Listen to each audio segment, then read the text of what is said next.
আসসালামু আলাইকুম। আমি মৎস্য উপদেষ্টার কথার সূত্র ধরে দুই একটা কথা আগে বলে ফেলতে চাচ্ছি।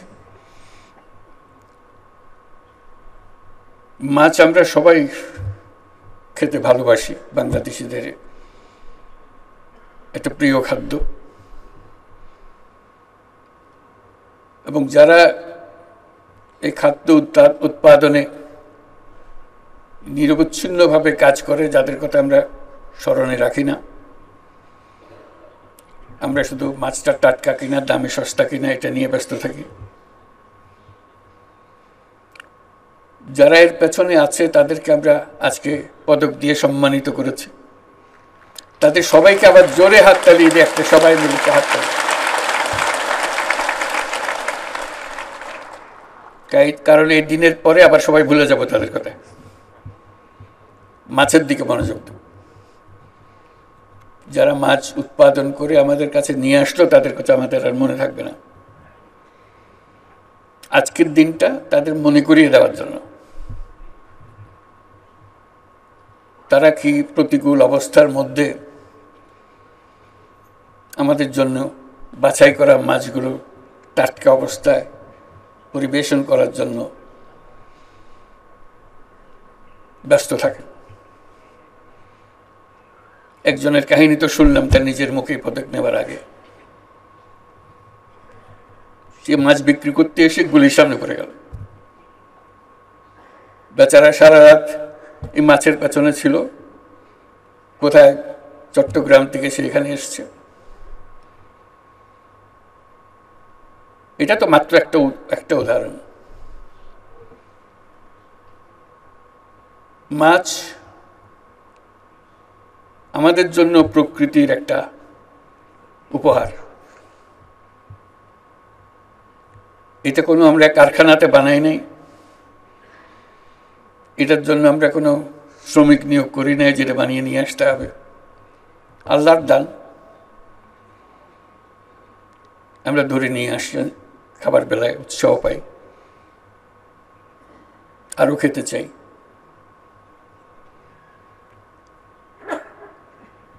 যেটা ফরিদা খুব সুন্দরভাবে বলল, এই প্রকৃতির অবদানের কথা,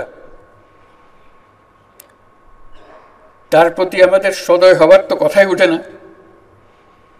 তার প্রতি আমরা অত্যন্ত নির্দয়।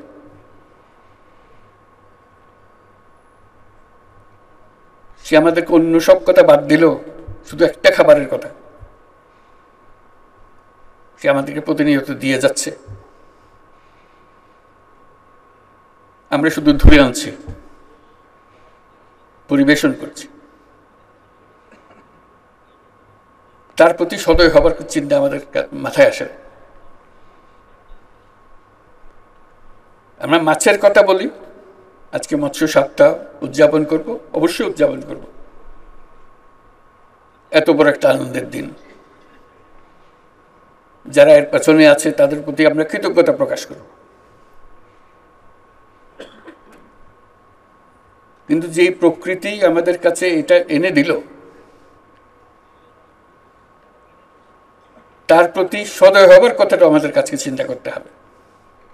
এটাই আমার কাছে মনে হয় সবচেয়ে গুরুত্বপূর্ণ বিষয়। কারণ আমরা এত নির্দয় হচ্ছি,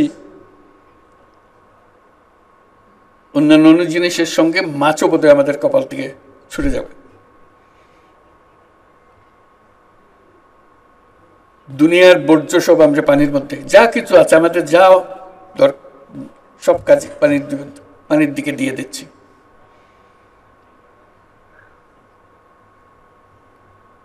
আমরা নদী শাসনের কথা বলি,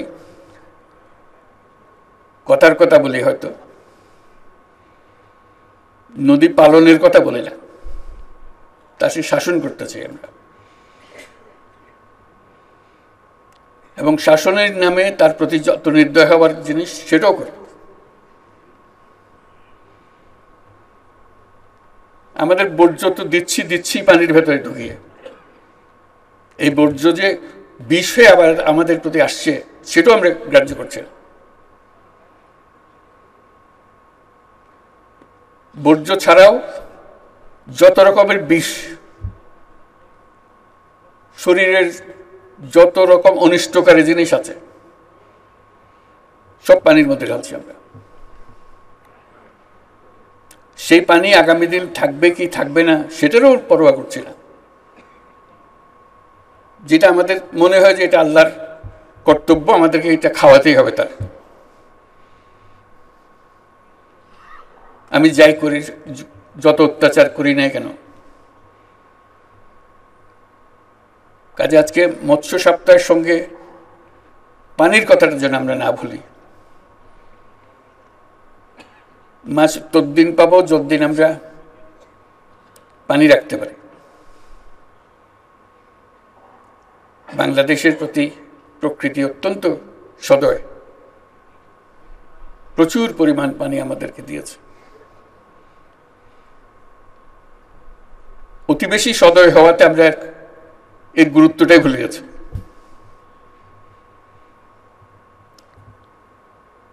আমরা আজকের দিনে প্রকৃতির অবদানটাকে স্মরণ করি এবং তার প্রতি শ্রদ্ধা প্রকাশ করি এবং তার প্রতি বিনয়ী হবার প্রতিজ্ঞা নিই।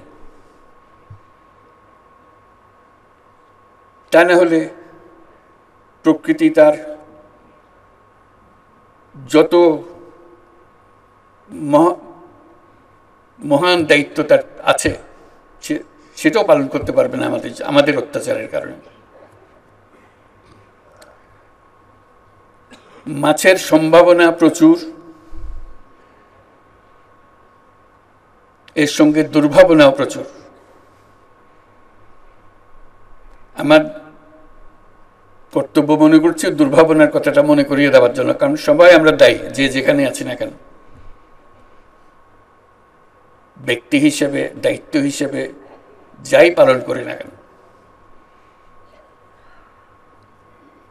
আমরা এটাকে কিভাবে সম্মান জানাবো প্রতিদিনের ব্যাপারে সকালবেলায় উঠে প্রতিজ্ঞা নেওয়া, আজকে আমি প্রকৃতির প্রতি সদয় হব এবং সেটা মনে রাখা সারাদিন। এটা যদি করতে পারি তাহলে আমরা প্রকৃতির দান উপভোগ করতে পারবো, কারণ এর প্রতিদিনই কঠিন হয়ে যাচ্ছে আমাদের জন্য।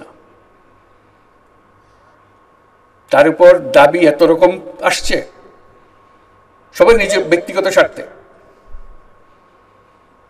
তাকে নিশ্চিহ্ন করে দিতে আমাদের বিন্দুমাত্র আমাদের দ্বিধা হয় না।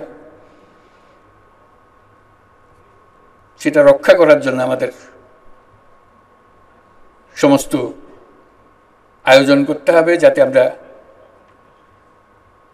প্রকৃতির সঙ্গে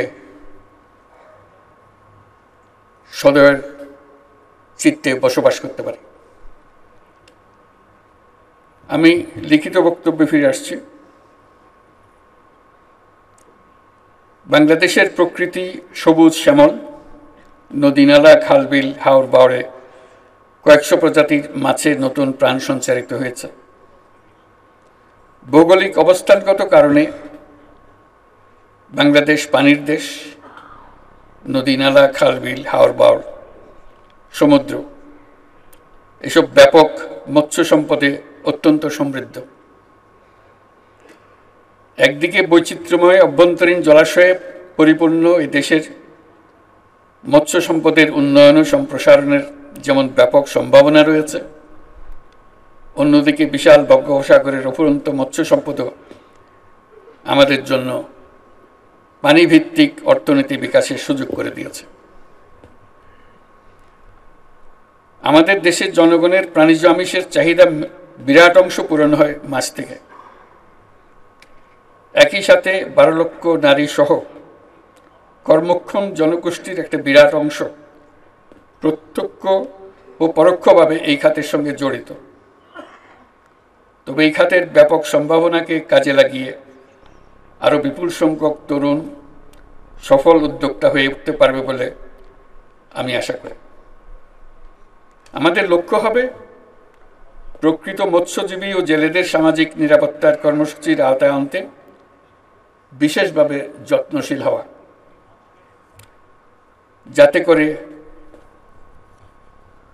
তারা অর্থনৈতিক বৈষম্যের শিকার না হন। মৎস্য সম্পদ উন্নয়ন ও সংরক্ষণ ও সম্প্রসারণের জন্য মন্ত্রণালয় থেকে যে সকল কার্যক্রম ও উদ্যোগ নেওয়া হয়েছে, আমি সেসব উদ্যোগকে সাধুবাদ জানাই। আমরা মৎস্য মন্ত্রণালয়ের জন্য একটা হাততালি দিই আজকের অনুষ্ঠানে।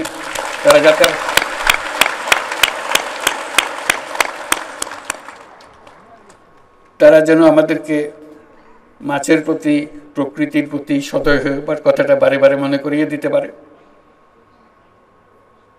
এবং যাবতীয় সম্মান দেখিয়ে প্রকৃতির এই অবদান যেন আমরা যখন মাছ খাই সেটা স্মরণ করে যেন আমরা খাই। আমি প্রায় বলে থাকি যে এদেশের পানি প্রবাহ, বিশাল সমুদ্র আমাদের জন্য অত্যন্ত গৌরবের একটি সম্পদ। আমরা পেয়ে গেছি, আমাদের কষ্ট করতে হয় নাই, এটা আল্লাহ আমাদেরকে দিয়ে দিয়েছে। এই খাতে বিশাল সম্ভাবনা থাকলেও বাংলাদেশ এখনো তা পুরোপুরি কাজে লাগাতে পারেনি। আমরা এখনো সমুদ্রের জগতে প্রবেশ করতে পারিনি।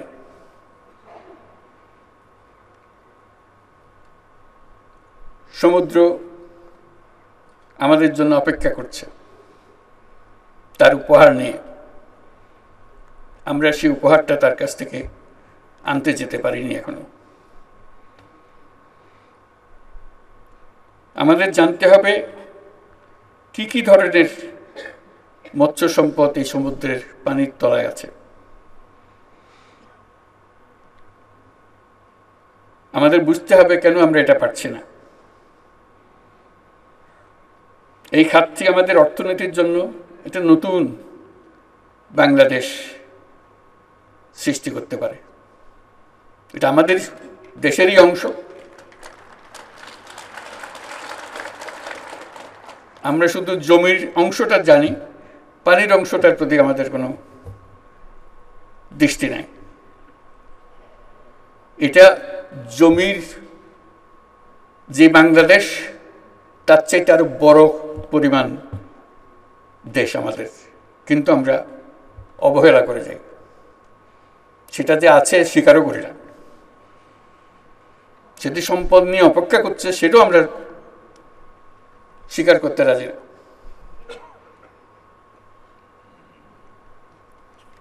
আমাদের বঙ্গোপসাগরে সুষ্ঠু জরিপ পরিচালনা করে গভীর সমুদ্রে মাছ ধরার অঞ্চল চিহ্নিত করতে হবে। এটা শুধু বেশি মাছ ধরার বিষয় নয়, এটা একটা ইন্ডাস্ট্রি গড়ে তোলার বিষয়। এটা শুধু আমরা খাবো তা না, পৃথিবীর অন্যান্য মানুষের দেশ আমাদের এই মাছ খাবে। আমাদের সেই সম্পদ আছে, শুধু হাত বাড়িয়ে নেওয়া। সে হাত বাড়িয়ে নেওয়াটা আমাদের হয়ে ওঠেনি এ পর্যন্ত।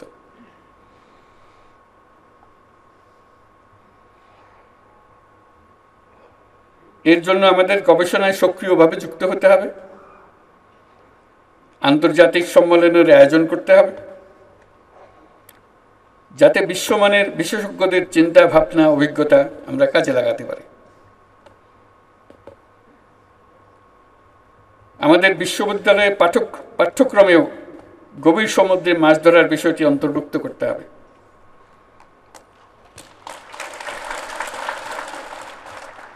তাহলে আমরা আমাদের ভবিষ্যৎ পূর্ণাঙ্গভাবে রচনা করতে পারব এবং গৌরবের সঙ্গে রচনা করতে পারব।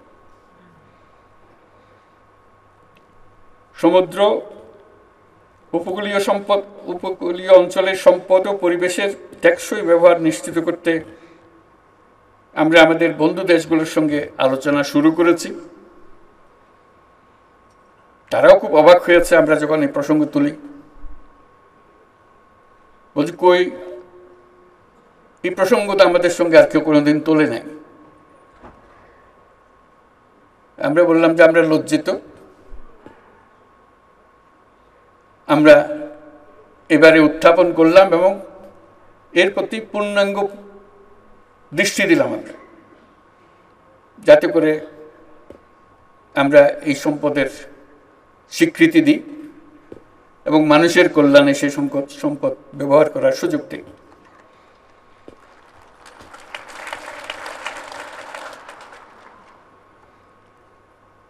সমুদ্র উপকূলীয় অঞ্চলের সম্পদ ও পরিবেশের টেকসই ব্যবহার নিশ্চিত করতে আমরা আমাদের বন্ধু দেশগুলোর সঙ্গে আলোচনা করছি এবং তারা সাড়া দিচ্ছেন। অবৈধ জাল এবং অন্যান্য সরঞ্জাম ব্যবহার করে নির্বিচারে মৎস্য আহরণ অত্যন্ত উদ্বেগের। যে বললাম আমরা প্রকৃতির দিকে কোনো খেয়াল রাখি না, এটা আরেকটা তার পরিচয়।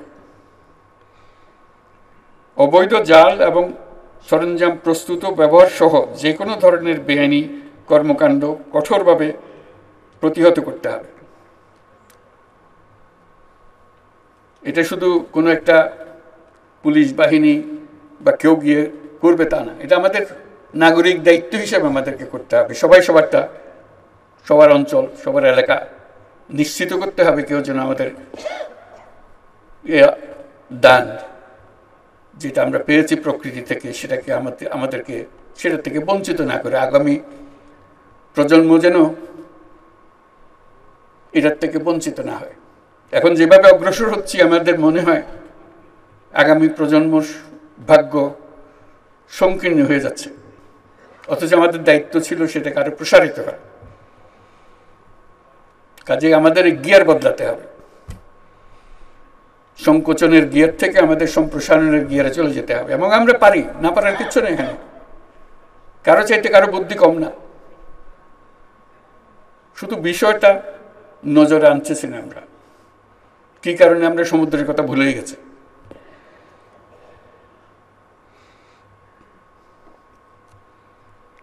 জলাশয় দূষণ, শস্য উৎপাদনে মাত্রাতিরিক্ত ও নিষিদ্ধ বালাইনাশক ব্যবহার সমানে ব্যবহার করে যাচ্ছে। তামাক চাষ মৎস্য উৎপাদনের উপর ক্ষতিকর প্রভাব ফেলছে।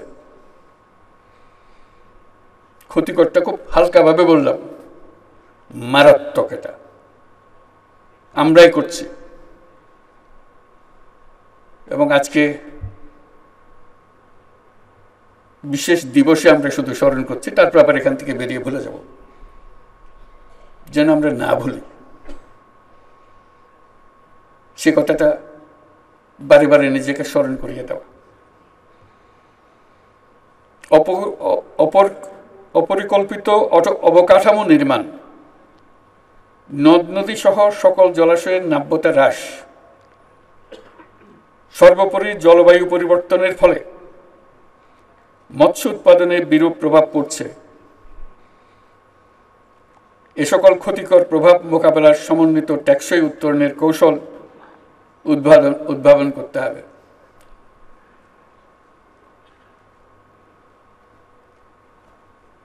আমরা যেন যখন পরিবেশ মন্ত্রণালয়ের কোনো একটা নির্দেশ পাই, সে যে নির্দেশই হোক, মনে হয় যেন তারা মস্করা করতেছে আমাদের সঙ্গে।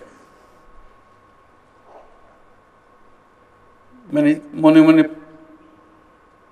বা মুখে বলেই ফেলি, আর ইউ সিরিয়াস? এই অদ্ভুত একটা কথা আপনারা বলতেছে। তাদের কথা আমাদের কানে বড় অদ্ভুত দেখায়, কারণ আমরা অন্য কথা, অন্য চিন্তাতে এত নিবিড়ভাবে সংযুক্ত হয়ে গেছি, সঠিক কথাটা বলাটা আমাদের কাছে এটা অবান্তর কথাবার্তার মতো মনে হয়। তারা এসে আমাদের সব শান্তি নষ্ট করে খামোখা। এই কথাটার জন্য আমরা উল্টাতে পারি। ওইটা না হলে বাংলাদেশের মতো দেশ সুস্বাস্থ্য নিয়ে, শান্তি নিয়ে বেঁচে থাকা কঠিন হয়ে যাচ্ছে। যথাযথ ব্যবস্থাপনার অভাবে শত শত প্রজাতির ঐতিহ্যবাহী দেশীয় মাছ ক্রমান্বয়ে হারিয়ে যাচ্ছে। এই জন্য ময়মনসিংহে অবস্থিত বাংলাদেশ মৎস্য গবেষণা ইনস্টিটিউটে লাইভ জিন ব্যাংক স্থাপন করা হয়েছে। গবেষণার মাধ্যমে বিলুপ্ত প্রায় আমাদের আরো বহু গবেষণা প্রতিষ্ঠান করতে হবে, আমাদের তরুণদের এটার সঙ্গে সংযুক্ত করতে হবে, যাতে তারা দেশের মানুষকে বুঝিয়ে দিতে পারে এই সম্পদের মাহাত্ম্য, তারা যেন বুঝিয়ে দিতে পারে সবাইকে কিভাবে এটাকে রক্ষা করতে হবে এবং এগিয়ে নিয়ে যেতে হবে। এবছর মৎস্য সপ্তাহ উদযাপন উপলক্ষে জাতীয় অর্থনীতিতে মৎস্য খাতে উল্লেখযোগ্য অবদানের জন্য আপনারা যারা 9টি ক্ষেত্রে স্বর্ণ, রৌপ্য, ব্রোঞ্জ পদক পেয়েছেন তাদেরকে জাতির পক্ষ থেকে আমি আবারও অভিনন্দন জানাচ্ছি। তারা একটু উঠে দাঁড়াবেন, যারা পদক পেয়েছেন তারা একটু উঠে দাঁড়াবেন, আমরা সবাই মিলে তাদের জন্য একটা হাততালি দিই।